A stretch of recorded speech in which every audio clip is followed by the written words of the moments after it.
자리를 빌어서 여기 있는 여러분들과 또 우리 유튜브로 시청하시면서 공부하시는 분들께 감사를 드리는 것은 여기 여러분들의 기도와 또 여러분의 중보 덕분에 이렇게 제가 하나님의 은혜로 하나님 말씀을 전할 수 있다는 사실입니다. 네. 너무나 감사하고요. 오늘도 이 설교를 통해서 우리 듣는 많은 분들이 또 하나님의 은혜와 또 진리의 말씀으로 이렇게 충만하는 그런 계기가 되길 바랍니다. 창세기 50장 22절부터 제가 26절까지를 받들어 읽겠습니다. 요셉 곧 그와 그의 아비의 집이 이집트에 거하니 요셉이 110세를 살았더라. 요셉이 에프라임의 자손 3대를 보았으며 므낫세의 아들 마킬의 자손들도 요셉의 스라에서 양육되었더라. 요셉이 그의 형제들에게 말하기를 나는 죽으나 하나님께서 반드시 당신들을 찾아오시고 당신들을 이 땅에서 아브라함과 이삭과 야곱에게 맹세하신 그 땅으로 인도하시리라 하고, 요셉이 이스라엘 자손들에게 맹세시켜 말하기를 하나님께서 반드시 너희를 찾아오시리니 너희는 여기서 내 뼈들을 옮겨가야 하리라 하였더라. 그리하여 요셉이 110세가 되어 죽으니 그들이 그에게 향 재료를 넣고 그를 이집트에서 관에 넣었더라. 이렇게 말씀하고 있죠. 잠시 기도하겠습니다.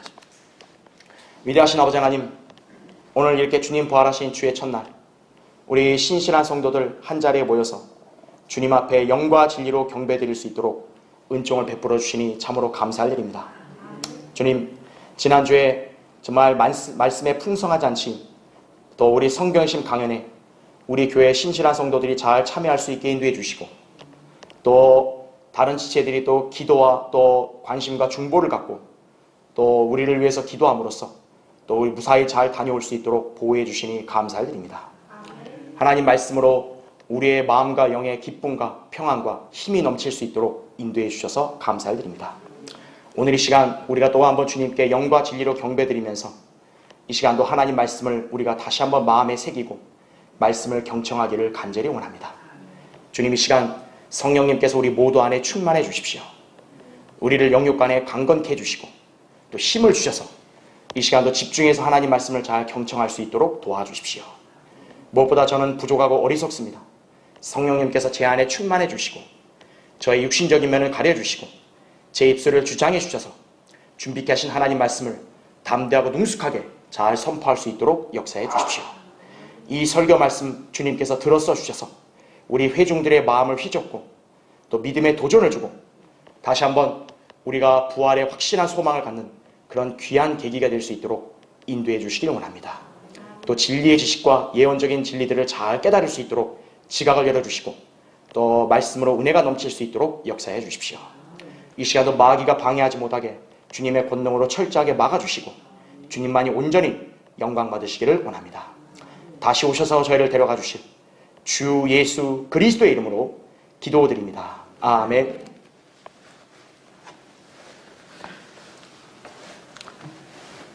뼈를 소중히 여기시는 하나님, 그죠? 유해라고도 할 수 있겠죠. 유해를 소중히 여기시는 하나님, 이런 제목으로 말씀을 전하겠습니다. 금일은 대한민국 역사에서 절대로 잊을 수 없는 6.25 전쟁이 발발한 지 72주년이 되는 날입니다. 북한의 김일성이 한반도를 적과 통일하려는 야욕으로 인해 발생한 동족 상잔의 비극입니다. 공산주의 침략에 맞서 장렬하게 싸우다 전사한 우리 국군과 유엔군의 수는 17만 5,801명으로 집계가 되고 있고요. 부상자는 55만 4,202명이라고 합니다. 이들을 위시하여 당시 전쟁에 참가했던 여러 순국 선열들의 숭고한 희생이 없었다면 현재 우리가 누리고 있는 이 자유와 평안은 상상조차 할 수 없었을 것입니다. 따라서 우리는 이 나라의 국민으로서 그들의 희생을 기리는 것이 마땅합니다. 그런가 하면 6.25 전쟁으로 인해 북한에 사로잡혀간 우리 국군 포로들이 있습니다. 몇 년 전 통계에 따르면요, 북한에 생존해 있는 국군 포로는 560여 명으로 추산된다고 합니다. 이들은 강제 노역에 동원되어 열악한 환경 가운데 살다가 과로사나 아사를 당하는 것은 기본이고요. 적대 계층으로 분류가 돼서 사회에서 자손 대대로 차별을 받았다고 합니다. 생존한 사람만 잃었다는 거죠. 이 강제 도역해서 죽은 사람도 얼마나 많겠어요. 우리 국군 포로들이. 그런데 한국은 휴전된 지 70년이 되었는데도요. 국가를 위해서 목숨을 바친 북한에 지금 어딘지 있을지 모를 우리 국군들의 유해는커녕 노예처럼 고통받는 국군 포로들을 찾아오려는 노력을 역대 어느 정부도 한 적이 없어요. 누가 이런 나라에 애국심과 자긍심을 갖겠어요? 누가 조국과 민족을 위해 목숨을 바쳐서 싸우겠냐고요. 미국 하와이 호놀룰루 주재의 미 국방부에는 유해 불굴 감식 사령부가 있습니다. 이들은 국가와 민족을 위해 싸우다가 전사한 군인들의 유해를 과학적인 방법으로 감식하고 규명하여 어느 나라 어느 지역이라도 찾아가세요. 유해를 거둬오는 것이. 그게 미국이란 나라예요. 어떤 돈이 들고 어떤 희생이 치른다 할지라도요. 반드시 조국을 위해서 목숨을 바쳐서 싸우다가 죽은 그 사람들의 유해를 반드시 찾아오는 거예요.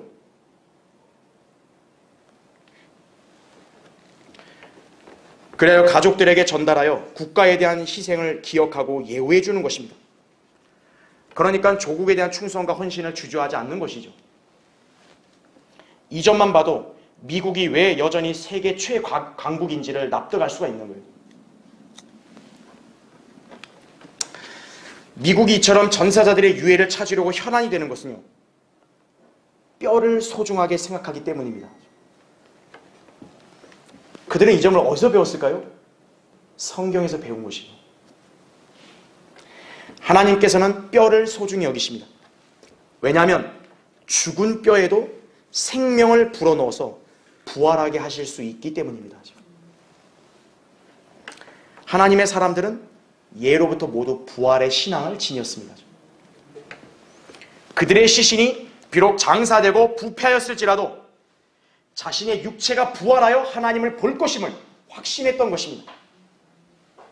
이러한 소망을 성경에서 가장 오래된 책인 욥기에서도 발견할 수가 있습니다. 욥기 19장 26절에 욥이 고백하는 거예요. 내 피부에 벌레들이 이 몸을 멸한 뒤에라도 내가 내 몸을 입고 하나님을 보리라 이렇게 말하고 있는 거예요. 자기 몸을 반드시 입고 부활한다는 것을 확신한 거죠. 개역성경에는요. 이 구절을 변개시켜가지고 육체 밖에서 하나님을 본다 이렇게 되어 있는 거예요. 그러니까 육체의 부활을 가려버린 거죠. 자, 본문에서는 욥처럼 몸의 부활을 믿은 또 다른 하나님의 사람을 제시하고 있습니다. 그가 바로 요셉입니다. 그는 지금 자기 형제들에게 자기 뼈를 결코 이집트에 장사하지 말라고 당부하고 있습니다. 왜냐하면 그는 자신의 진정한 거처가 이곳 이집트가 아니라고 여겼기 때문에 그런 거예요. 사실 죽으면 끝 아니겠어요? 그런데 그게 아니라는 거죠. 내가 설령 죽어도 내 뼈가 이게 이곳 이집트에 묻혀서는 안 된다는 거예요. 하나님이 너희를 찾아 데려와서 하나님께서 약속하신 땅으로 데려갈 때 반드시 내 뼈도 가지고 가라 이거예요. 요셉은 누구의 예표입니까? 예수 그리스도의 예표죠. 이집트는 세상의 모형입니다. 그래서 예수 그리스도의 몸도 결코 이 세상에 남겨져서는 안 됩니다. 주님은 부활하시고 승천하셨기 때문에 현재 이 땅에 그분의 무덤은 비어있을 뿐만 아니라 유의 흔적도 찾을 수 없는 것이에요. 자, 이와 같이 우리 그리스도인들도 영원히 이 세상의 무덤에 묻혀있지 않을 것입니다. 우리는 반드시 다시 살아날 뿐만 아니라 살아있을 때는 변화돼서 주님과 함께 영원히 살 것이다 이거죠. 나는 부활이요 생명이니 나를 믿는 자는 죽어도 살 것이며 또 살아서 나를 믿는 자는 누구나 영원히 죽지 아니하리라. 내가 이것을 믿느냐 이렇게 말씀하는 거예요. 믿습니다. 그럼 그대로 되는 거예요. 요한복음 11장 25절 26절에 말씀하는 거예요. 아우, 우리 유해를 못 찾는데요. 중요하지 않다 이거. 나는 부활이요 생명이니 나를 믿는 자는 죽어도 산다 이거죠. 몇십 년, 몇백 년이 흘렀는데요. 죽어도 다시 산다 이거죠. 사람들은 누구나 죽은 사람의 뼈를 경시하지 않습니다. 그래서 어떻게든 고인의 장례를 후히 치르려고 애를 쓰며 고인의 유해에는 뭔가 있는 것처럼 생각하고 소중히 다루려고 합니다. 그러나 구원받지 않은 자들의 뼈는요, 아무런 쓸모가 없다는 사실을 우리가 잘 기억해야 돼요. 그들은 나중에 저주의 부활로 나와 곧바로 둘째 사망을 당하게 될 것이기 때문입니다. 계시록 20장 14절 15절에 나오죠. 하나님께서는 구원받은 성도들의 뼈들을 경시하지 않으시고 그 뼈들의 생명을 주시어 다시 살리시는 분임을 우리는 잘 기억해야 합니다. 우리는 부활의 소망을 보장받은 하나님의 자녀들입니다. 여러분은 성경의 확실한 약속의 말씀을 신뢰하기에 부활의 신앙을 지닌 채 하늘의 본향과 장차 있게 될 영광스러운 몸을 바라보며 이 현 세상을 살아가야 할 것입니다. 우리의 죽음을 바라보는 관점이 다른 거죠. 그러니까 세상 사람들은 뼈만 보고 그냥 그거에 슬퍼하지만 우리는 아니다 이거죠. 우리의 몸은 다시 살아날 거다 이거죠. 그렇죠. 그리고 우리는 이 땅에 있는 게 아니죠. 주님이 계신 곳으로 우리는 간다 이거죠. 요셉의 뼈가 이집트를 떠났듯이 여러분도 떠나게 될 것이다 이거죠. 자, 그래서 오늘 설교의 주제, 구원받은 성도의 몸은 반드시 이 세상을 떠난다 이거예요. 첫 번째, 나는 죽으나 하나님께서 반드시 너희를 찾아오시리니, 이렇게 요셉이 고백을 하죠. 오늘 거기 24절 다시 보시면요, 요셉이 그 형제들에게 말하기를 나는 죽으나 하나님께서 반드시 당신들을 찾아오시고 당신들을 이 땅에서 아브라함과 이삭과 야곱에게 맹세하신 그 땅으로 인도하시리라 하고, 요셉이 이스라엘 자손들에게 맹세시켜 말하기를 하나님께서 반드시 너희를 찾아오시리니 너희는 여기서 내 뼈들을 옮겨가야 하리라, 이렇게 말씀하죠. 세상 사람들은 누구나 부고를 접하면 안타까움을 금하지 못합니다. 유족들을 애도하고 고인의 죽음을 나름대로 추모한다고 말합니다. 그런데 사실 죽지 않을 인간이 어디 있겠습니까? 그렇죠? 그럼에도 불구하고 죽음을 생각하지 않고 사는 사람들이 무수히 많습니다. 자신의 이웃이나 친구의 장례식에 조문을 다녀왔음에도 금세 잊어버리는 것이 현실입니다. 그러나 성경은 모든 인간들이 당면해야 할 현실을 이렇게 말씀하고 있습니다. 한 번 죽는 것은 사람들에게 정해진 것이고 그 뒤에 심판이 정해진 것 같이, 이렇게 말씀하죠. 히브리서 9장 27절에 말씀하는 거예요. 죽음은 인생의 필수적인 결말입니다. 문제는 죽음 이후에 어떻게 되느냐 하는 것이죠. 그렇죠? 이 점을 알고 그것에 대비하고자 사람들은 종교를 신봉하는 것입니다. 그러나 인간의 사후의 생에 관해 정확하게 예언하고 어떻게 그것을 대비해야 될지를 알려주는 종교는 아무 데도 없습니다. 그러다 보니 그들이 할 수 있는 것은요, 그저 운명에 맡긴다든지요, 또는 거짓교리, 비상식적인 논리에 매몰되어 아무런 대비도 없이 인생을 헛되이 사는 것뿐입니다. 그런 사람들은 평소에는 아무렇지 않다가요, 막상 죽음이 임박하면 불안과 두려움에 사로잡히는 것이에요.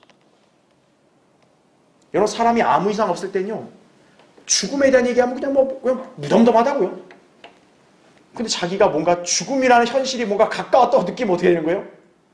막 두려워하는 거죠. 나 갑자기 숨이 끊기면 어떡하지? 쓰러지면 어떡하지? 그럼 대비를 하면 될 거 아니겠어요? 그러나 대비하는 종교인들, 이 세상에 대비하고 있는 지성인들은 거의 없다고요. 왜냐하면 사후의 생과 부활에 관해 무지하기 때문에 그런 것이에요. 자, 요셉은 110세가 될 즈음에 자기 아들의 자손 3대까지 볼 정도로 큰 복을 누렸습니다. 그는 주님께 사랑을 받은 인물이었습니다. 하지만 그런 그도 죽음을 피해가지는 못했습니다.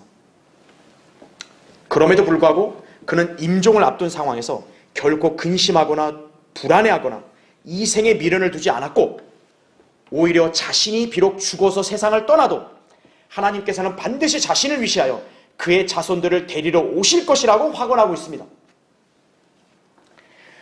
그는 어떻게 죽음 앞에서도 이렇게 담대할 수 있었는가? 하나님의 약속의 말씀을 절대적으로 믿었기 때문입니다. 주님께서는 아브라함에게 확실한 맹세를 하셨는데 바로 그의 씨에게 가나안 땅을 주신다는 것이었어요. 거짓말할 수 없는 하나님께서는 반드시 맹세를 이행하십니다. 민수기 13장 19절에 그렇게 말씀이 근거가 나오죠. 요셉은 그 점을 알았기에 비록 자신이 죽어도 반드시 그 땅에 있을 것을 확신했던 것이다. 그죠? 자기가 이집트에서 죽어도 하나님께서 너희를 데려오시면 나도 거기 그 땅에 있을 거라. 그죠? 성경대로 믿는 그리스도인들은 죽음 앞에서도 담대합니다.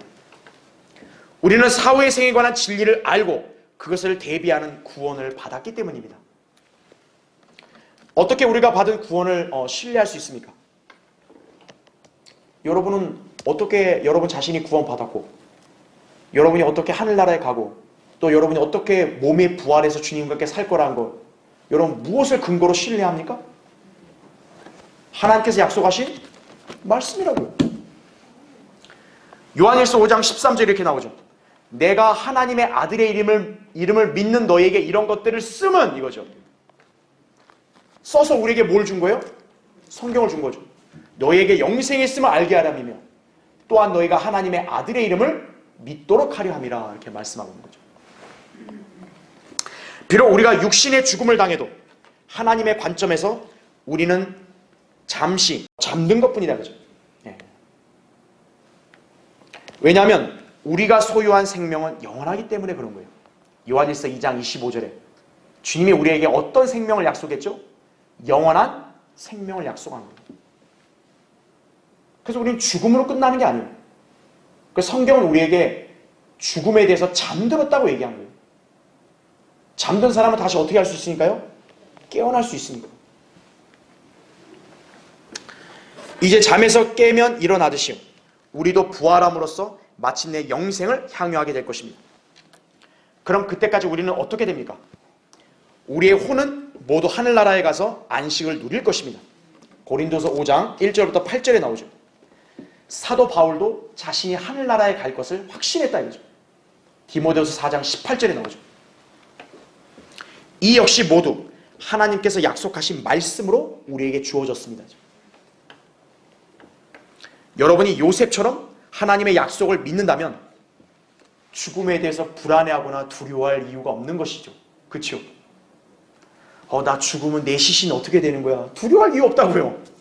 그렇죠? 세상 종교와 그리스도인의 신앙의 가장 현격한 차이는 바로 부활의 신앙입니다. 세상 종교의 창시자나 지도자의 무덤은 화려하죠? 그들의 뼈가 그 무덤에서 발견되기도 하는 경우가 있죠? 그건 전혀 문제가 안 돼요. 왜냐하면 그들의 종착지가 곧 죽음이고 사후의 생은 지옥이기 때문에 그런 거예요. 그들 중에 어느 누구도 하늘나라에 간 사람이 없어요. 그러니까 그들의 유해는 당연히 어디 있어야 되는 거예요? 이 땅에 있어야 되는 거예요.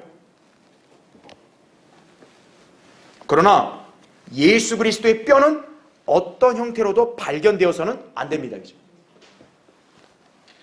그렇게 되면 어떤 일이 벌어진지 아십니까? 성경은 완전한 거짓말과 허구의 책이 되어버리는 거예요. 예수 그리스도는 인류 역사에서 희대의 사기꾼이 되시는 거예요. 예수 그리스도의 뼈가 이 땅에서 발견됩니다. 그렇죠? 과연 우리 주님께서 그렇게 하시겠는가 이거죠. 그렇죠? 예수 그리스도가 부활하지 않으시고 승천하지 않으셨다면 바울이 뭐라 그랬어요? 우리가 믿는 것이 헛것이다 이거예요.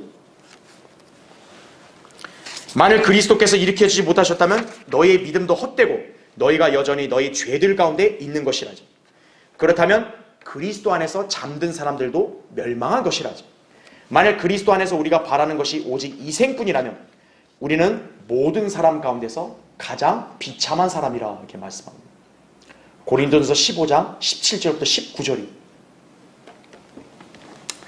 그리스도인의 신앙은 결코 예수 그리스도의 유해를 자랑하지 않습니다. 여러분 중에 어느 누구도 예수님의 무덤을 자랑하는 사람 없어요. 그렇죠? 주님은 분명하게 다시 살아나셔서 40일 동안 제자들과 함께 계시고 500명 이상이 되는 사람들 앞에서 승천하셨습니다. 이것은 역사적으로도 법적으로도 사실로 입증되는 것이에요. 주님을 믿은 우리도 결코 이 세상에 영원히 있지 않습니다. 우리의 본향은 저 하늘이죠. 이제 그 하늘로 곧 올라갈 날이 가까웠다고요. 그렇죠? 자, 여러분은 이 세상에 영원히 남아있지 않습니다. 여러분은 이 생의 삶이 끝이라고 여기면서 부질없는 희망으로 사는 것이 아니에요. 요셉이 세상을 예표하는 이집트에서 떠났듯이 예수 그리스도께서도 세상을 떠나 하늘로 올라가셨듯이 우리도 이 세상에 남겨지지 않고 본향인 하늘로 갈 것이라는 확신과 장차 부활하여 영생을 누릴 것을 모두 소망해야 합니다. 그럴 때 여러분이 진정한 하나님의 자녀요 성경대로 믿는 그리스도임을 알아야 합니다. 자, 구원받은 성도의 몸은 반드시 이 세상을 떠난다. 두 번째로 너희는 여기서 내 뼈들을 옮겨가야 하리라. 아까 25절에서 요셉이 신신당부한 거죠. 하나님이 너희를 찾아오면 너희는 반드시 내 뼈들을 옮겨가라 이거죠.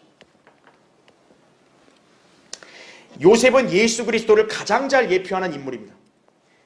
요셉의 생애에서 일어난 많은 일들은 그로부터 1400여 년 이후에 나타나실 예수 그리스도의 생애에 일어날 일들을 보여주고 있습니다. 이런 우연의 일치는 많게는 150여 가지나 되는 것이에요. 여러분, 제가 예전에 우리 수요기대 창세기 강의할 때 요셉과 예수 그리스도의 어떤 일치점에 대한 부분을 자세히 했었죠. 그렇죠? 예. 여기서는 제가 따로 언급을 하지 않고요. 이처럼 요셉은 구약 성경에서 예수 그리스도의 가장 완벽한 모형이라고 할 수 있습니다. 그래서 요셉이 세상의 예표인 이집트에 뼈들이 장사되지 않게 하고 빠져나갔던 것은 예수 그리스도의 뼈도 결코 이 세상에 묻히지 않을 것임을 암시하는 것입니다. 만약 예수님께서 부활하지 않은 채 다른 종교의 창시자들처럼 무덤에 묻혔다면요, 성경은 쓸모없는 책으로 판명되는 것이에요. 하나님의 사람들은 뼈들을 소중히 여기고 장사를 지냈습니다. 그래서 성경 곳곳에서는 성도들이 죽으면 장사 지내는 것을 묘사하고 있습니다. 아브라함, 사라, 이삭, 야곱뿐만 아니라 다윗, 그 외의 유다의 왕들 모두 매장을 했죠. 그렇죠? 그런 의미에서 그리스도인들도 가능한 매장을 하는 것이 성경적이다 이거죠. 물론 요새는 매장할 터도 마땅치 않고 여건이 여의치 않기에 화장을 하는 것이 보편화되어 있지만요, 성경의 용례를 따른다면 사실은 매장이 더 합리적인 거예요. 그러니까 지금 어쩔 수 없잖아요. 뭐 매장할 그런 터 자체가 없으니까요, 거의 다. 왜 매장을 중요시했느냐? 성도들이 몸의 부활을 믿었기 때문에 그러는 거예요. 무덤에서 나온다라는 걸 믿었기 때문에 그러는 거예요. 다만 매장이 곧 부활을 보장하는 것은 아닙니다. 성경대로 믿어 구원받는 게 부활을 보장받는 거죠. 어디 뭐 아주 아름다운 그런 터에다가 막 휘황찬란하게 묘지를 만들어 매장했다, 그렇게 했다 해서 그 사람이 구원받은 거 아니에요. 그걸 오해하면 안 된다 이거죠. 성경의 진리에 무지한 기독교인들, 구원받지 않은 채 성경을 엉뚱하게 공부하는 자들, 이런 사람들로 인해서요, 부활의 신앙이 왜곡되는 경우가 비일비재합니다. 제가 일례를 하나 든다면요, 지난달에요, 한 50대 여성이 사망한 자기 남편의 시신을 일주일간 방치한 혐의로 경찰 조사를 받는 일이 벌어졌습니다. 여러 언론 보도에 따르면 이 여인은 남편이 사망을 하자 별도의 장례를 치르지 않은 채 일주일 동안 시신을 방치하다가 자녀들의 설득으로 인해 경찰에 신고했다고 합니다. 그녀가 이렇게 한 이유는 다름 아닌 하나님이 죽은 남편을 부활시킬 것이라는 신념 때문이었다 그래요. 그럼 이 여인은 이걸 어떻게 배웠는가 이거예요. 이들 부부는요, 특정 교단에 소속되지 않은 채 최근 몇 년간 성경을 독학하며 이러한 신념을 가지게 된 것으로 알려졌습니다. 참으로 황당무계한 일이죠. 성경에서 부활에 대해서 이렇게 말한 것이 어디 있나요? 이 부부의 문제는 성경대로 믿지 않아서 구원받지 못했을 뿐만 아니라 변개된 성경으로 헛되이 공부함으로써 잘못된 지식으로 오염되었다는 것입니다. 여러분 잘 아셔야 됩니다. 예수님을 제대로 믿지 않고 잘못 믿으면요, 자칫하면 미친 사람 되는 거예요. 성경대로 예수 그리스도 믿지 않으면요, 세상 사람이 상식선으로 볼 때도 이해 안 가는 행동을 하게 되는 거예요.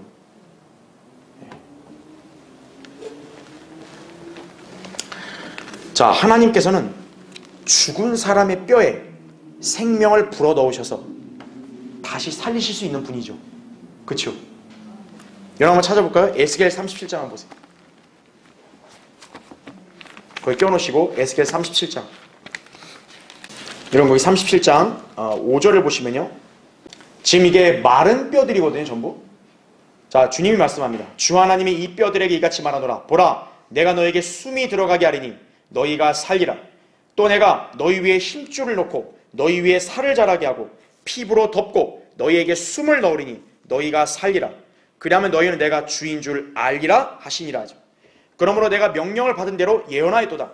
내가 예언하였더니 소리가 나고 보라, 진동이 있고 뼈들이 모여들어 뼈가 자기 뼈에 붙더라 하죠. 내가 보았더니 보라, 힘줄과 살이 그 뼈들 위에 오르고 피부가 그 위를 덮었으나 그들 속에 숨이 없더라 이거죠. 그때 주께서 내게 말씀하시기를 바람에게 예언하라. 인자야 예언하여 바람에게 말하라. 주 하나님이 같이 말하노라. 오 숨아, 내 바람으로부터 와서 이 살해된 자들 위에 숨을 넣어주어 그들로 살아나게 하라 하시니라. 그래서 내가 주께서 내게 명령하신 대로 예언하였더니 숨이 그들 속으로 들어갔고 그들이 살아나 그들의 발로 서니 심히 큰 군대더라 이렇게 말씀하고 있죠. 이것은 구약의 유대인 성도들의 부활에 관한 예언입니다. 그런데 중요한 거, 여러분 이게 구약의 유대인 성도들이 죽자마자 바로 이렇게 부활한 거예요? 아니죠. 세월이 엄청나게 흘러서 먼 훗날에 이들이 이제 부활하게 될 것이라고요.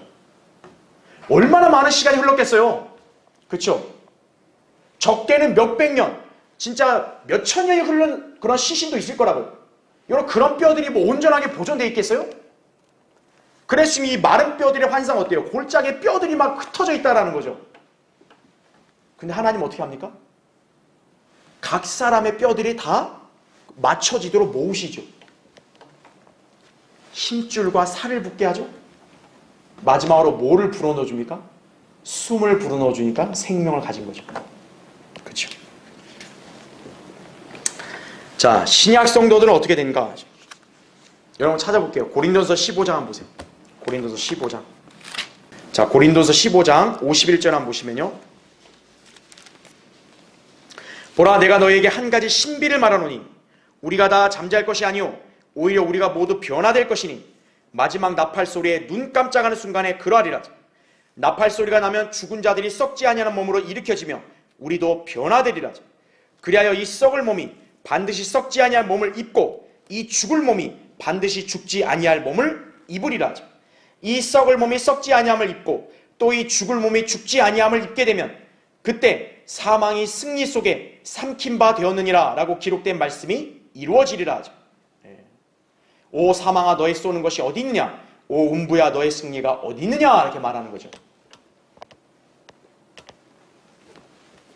구원받은 성도, 아무리 죽은 지 오래되고 시신이 훼손되며 화장을 했고 또 수장을 해서 흔적을 찾을 수 없다 할지라도 하나님께서 우리의 몸을 부활시키는 데는 아무 문제가 없으시다라는 거죠. 그럼 어떻게 돼요? 원래 썩어야 될 몸인데 썩지 아니한 몸으로 입고 부활하는 것이. 살아있는 성도들은 원래 몸이 죽어야 되잖아요. 죽지 않을 몸으로 변화된다는 거죠. 여러분은 이미 예수 그리스도를 믿음으로 말미암아 영생을 소유했기 때문에 그 영생이 바로 실현되는 거예요. 그때서야 비로소. 이것은 하나님의 불변하는 약속이라 그러죠. 요한일서 2장 25절에도 그가 우리에게 약속하신 약속이 이것이니 곧 영원한 생명이니라 이렇게 말씀합니다. 근데 죽음으로 끝나버리면 어때요? 생명이 끊기는 거 아니겠어요? 그럼 말이 안 되죠. 그래서 구원받은 성도가 죽을 때는 잠들었다고 표현하는 거예요. 그랬어요. 여러분이 중요하게 여겨야 할 것은 단순히 여러분의 죽은 몸이나 뼈가 아니라 여러분의 몸을 부활하게 하여 장차 이 땅을 떠나 저 하늘의 본향으로 옮겨지게 할 것을 믿는 것이라고요. 요셉도 믿음으로 자신의 뼈를 옮겨갈 것을 당부했던 것입니다. 히브리서 11장 22절에 이렇게 나와요. 믿음으로 요셉은 임종시에 이스라엘 자손이 떠날 것에 관하여 말하였고 또 자기 유골에 관하여 명하였느니라 이렇게 말씀하고 있죠. 요셉이 그냥 한 말이 아니라 믿음으로 했다고 히브리서에서 입증하고 있는 거예요. 여러분의 시신을 어떻게 잘 수습하느냐 이거보다 더 중요한 것은 여러분의 몸이 결코 이 세상에 남겨지지 않고 변화돼서 주님과 함께 영원히 살 것이라는 바로 그 소망을 지니는 것이에요. 그걸 기억하셔야 합니다. 자, 구원받은 성도의 몸은 반드시 이 세상을 떠난다. 세 번째로 요셉이 죽으니 그를 이집트에서 관에 넣었더라 이렇게 나오죠. 여러분 26절 보세요. 창세기 50장 다시 26절 보면 그리하여 요셉이 110세가 되어 죽으니 그들이 그에게 향 재료를 넣고 그를 이집트에서 관에 넣었더라 이렇게 말씀하고 있죠. 자, 여러분은 죽은 지 250년 후에 장사된 사람이 누군지 아십니까? 보통 사람은 죽으면 바로 이렇게 장사 지나는데 요셉은 무려 몇 년 이후에 장사된 거예요? 250년 이후에 장사된 거예요. 이집트는 세상의 모형으로서 결코 하나님의 사람들이 있을 곳이 아닙니다. 그래서 하나님께서는 요셉의 뼈를 하나라도 그 땅에 남겨두는 것을 허용하지 않으셨던 것이고 이스라엘 백성도 그 땅에서 나오게 하신 것이다라는 거죠. 하나님의 성도들은 이 세상에 영원히 사는 거예요? 아니라는 거죠. 언젠가는 이 세상을 하나님께서 떠나게 하시는 거예요. 출애굽기 13장 19절에 이렇게 나옵니다. 모세가 요셉의 뼈들을 취하였으니 이는 요셉이 이스라엘 자손에게 엄히 맹세시켜 말하기를 하나님께서 반드시 너희를 찾아오시리니 너희는 여기서 내 뼈들을 너희와 함께 가지고 나가라 하였음이라 이렇게 말하고 있습니다. 요셉의 유언을 모세 때 비로소 그걸 이해한 거죠. 그렇죠. 자, 요새는 화장이 보편화된 추세이지만 누구나 고인의 시신을 잘 수습해 주는 것을 당연지사로 여깁니다. 그러다 보니 만약에 특별한 상황, 곧 전시나 재난으로 인해 실종된 자기 가족이나 지인 등의 시신을 찾지 못하게 되면 어떻게 해서든지 그 유해를 찾아서 엄히 장사 지내주려고 애를 씁니다. 특히 국가와 민족을 위해 헌신하며 희생한 애국지사들의 유해는 반드시 찾아서 장례를 치러주는 것이 국가가 해야 할 의무이자 예우라는 점은 누구나 공감하는 것이죠. 그렇죠. 네. 좀 오래됐지만 2010년 7월 12일 오전에 미국 워싱턴 DC 알링턴 국립묘지에서는요, 한국전쟁에서 전사한 로버트 랑엘 미 해군 소위의 유해 안장식이 있었습니다. 그 안장식에는 주미 한국 대사와 미 국방부 유해 발굴 감식단 관계자들이 참석을 했는데 이 랑엘 소위는 경북 영덕군 축산항 인근에서 북한군이 설치한 지뢰 폭발로 숨졌다고 합니다. 자기 나라 전쟁에 지금 참여한 게 아니라 어떻게 보면 다른 나라의 전쟁에 참여해서 희생당한 거 아니겠습니까? 그의 유해를 담은 관은 2마리의 회색 말이 끄는 수레에 실렸으며 그 관 위에는 성조기가 덮여 있었습니다. 마차를 끄는 장례 장교도 회색 말 위에서 엄숙한 표정을 지으면서 인도를 했고요.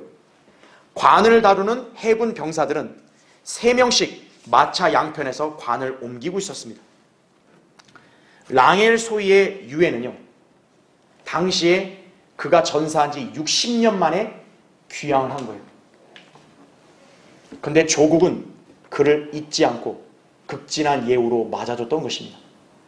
네. 이뿐만 아니라 우리나라에서도요, 최근 국방부 유해 발굴 감식단이 지난 2010년 6월경 강원도 철원군 마연리 일대에서 발굴된 6.25 전사자 유해의 신원을 확인하여 유가족에게 전달했고요.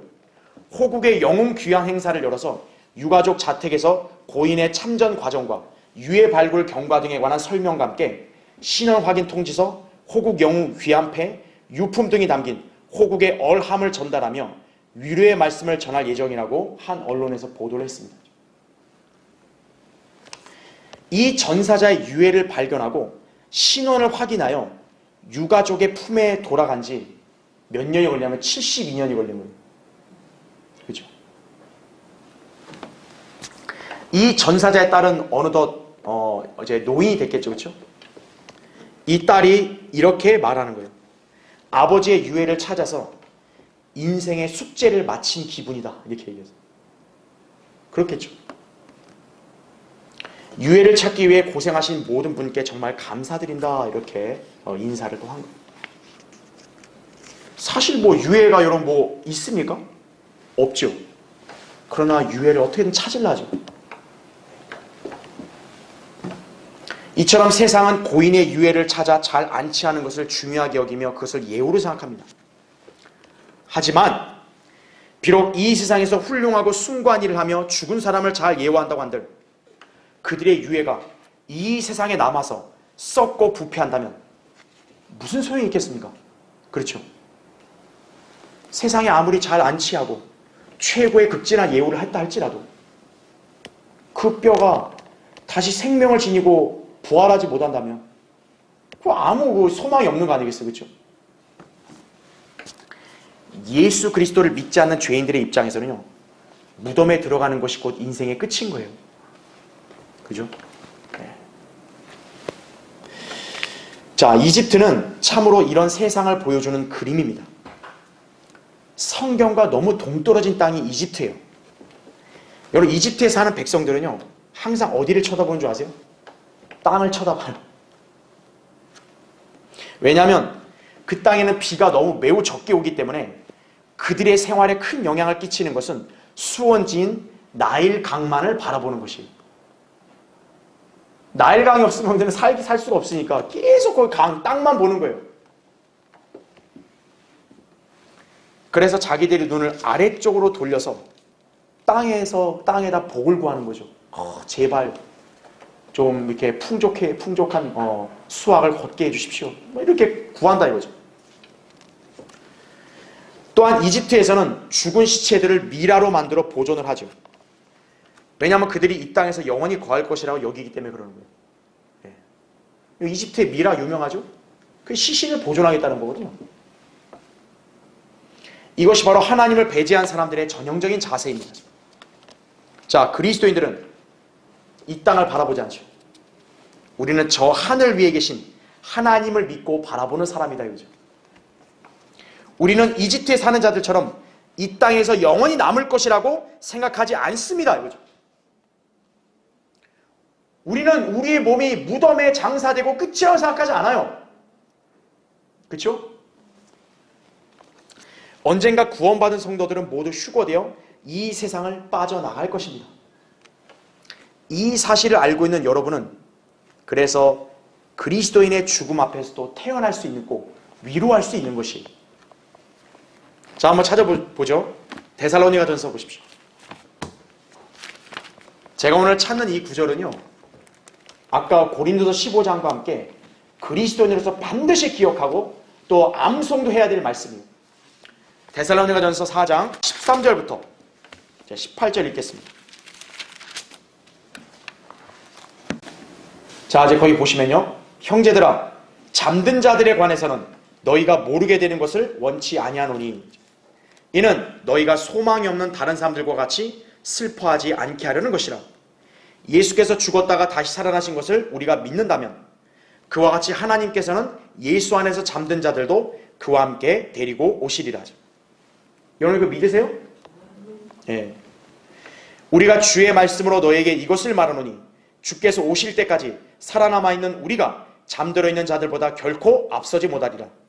주께서 호령과 천사장의 음성과 하나님의 나팔소리와 함께 하늘로부터 친히 내려오시리니, 그러면 그리스도 안에서 죽은 자들이 먼저 일어나고, 그리고 나서 살아남아 있는 우리도 공중에서 주와 만나기 위하여 그들과 함께 구름 속으로 끌려 올라가리니, 그리하여 우리가 영원히 주와 함께 있으리라.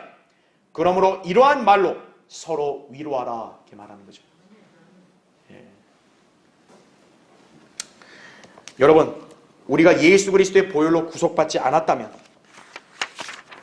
세상의 죄인들처럼 모두 관에서 이 생이 끝날 것으로 알았을 것입니다. 아니면 그냥 어떻게 되겠지, 그냥 이렇게 마치 운명론자처럼 그렇게 살았을지도 모릅니다. 그러나 우리가 진리를 믿은 이후에 우리 미래의 운명은 놀랍게 바뀐 것입니다. 이제 여러분은 향후에 자신의 뼈나 무덤 걱정할 필요 없습니다. 우린 이미 부활하거나 영생을 누릴 것을 보장받은 것입니다. 여러분은 이 소망을 최우선으로 여기며 살고 계십니까? 그것이 구원받은 사람의 자세인 걸 꼭 기억하셔야 돼요. 그렇죠? 자, 결론을 맺겠습니다. 옛날 이집트인들은 잔치를 열 때마다 그들의 식탁에 사람의 해골을 올려두는 이상한 풍습을 지니고 있었습니다. 이러한 풍습이 존재한 이유는 먹고 마시는 동안에도 죽음을 기억하도록 하기 위한 것이라 그래요. 그러나 단순히 죽음을 기억하고 산다고 해서 과연 잘 사는 인생일까요? 여러분, 사실 죽는다는 걸 모르는 사람이 어디 있어요? 다 알죠. 죽음이 닥쳐올 줄 안다면 죽음에 대한 대비책도 가지고 살아야 하는 것이 잘 사는 거 아니겠냐 이거죠. 그죠? 사람의 해골을 보면서 죽음을 기억하는 것 자체로 끝내는 것, 바로 세상의 모형인 이집트의 한계인 거예요. 그들은 늘 죽음에서만 딱 정지하는 거예요. 이 세상에서 가장 현명한 사람, 기껏해야 7, 80년 되는 인생을 잘 살기 위해 노력하는 사람이 아닙니다.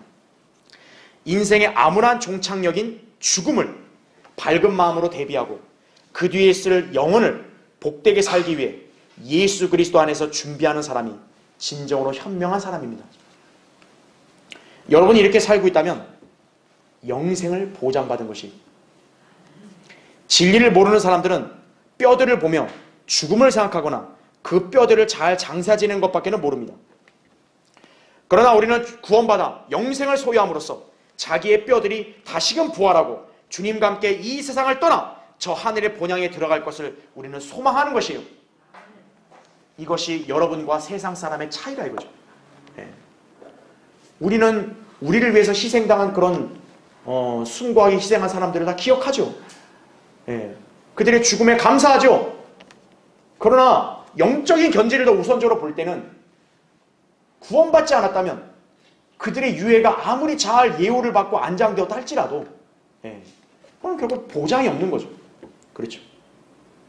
그런 면에서는 여러분이 그들보다 훨씬 더 복받은 사람들이라는 걸 꼭 기억하셔야 되는 거예요. 내가 나중에 장례식 때 내 장례 조문 오는 사람들이 몇 명일까? 여러분, 수천 명, 수만 명 오면 그게 인생 잘 산 사람이고 그 사람이 사후회생이 보장된 사람인가요? 아니죠.